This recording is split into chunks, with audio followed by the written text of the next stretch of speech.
The Last Supper is important. In all of the Gospels, Jesus has his disciples make preparations to celebrate the Passover meal. They set the table.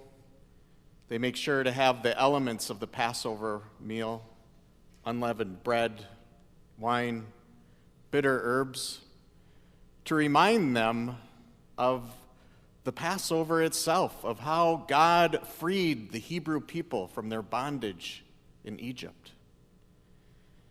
But what would it look like today for Jesus to have the Last Supper with his disciples? I have a picture of it here, what it might look like. Jesus sitting down alone, his disciples zooming in. Yes, that's what it might look like today.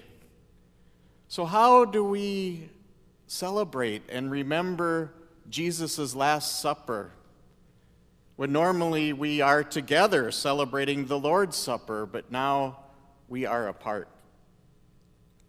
We need to remember, of course, that Jesus is present with you and with me always, always, no matter where we are or what we are doing. Jesus comes to us as he came to his disciples for that Last Supper meal and gives us his life and love and forgiveness now and forever. And this is a pure gift.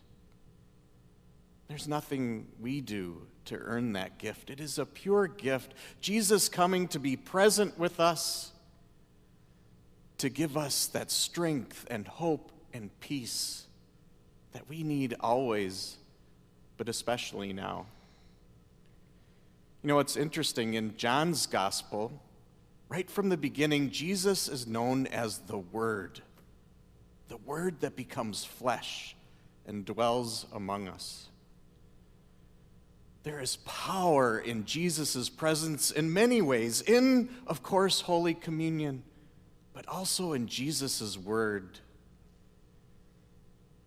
In John's gospel, Jesus doesn't actually, it's not recorded that Jesus actually shares the meal or has the Lord's Supper as a part of John's gospel. What John focuses on are Jesus' words. His great teachings, some of his greatest teachings come from this time of celebrating the Last Supper with his disciples. Teachings about heaven and the Holy Spirit, and about loving one another and unity. And so at this time, we hold on to that word. We hold on to that presence of Jesus Christ that is with us in so many ways, including in his word, knowing indeed it does give us those great gifts of forgiveness and life and love now and forever, a true gift that we cannot earn. Thanks be to God. Amen.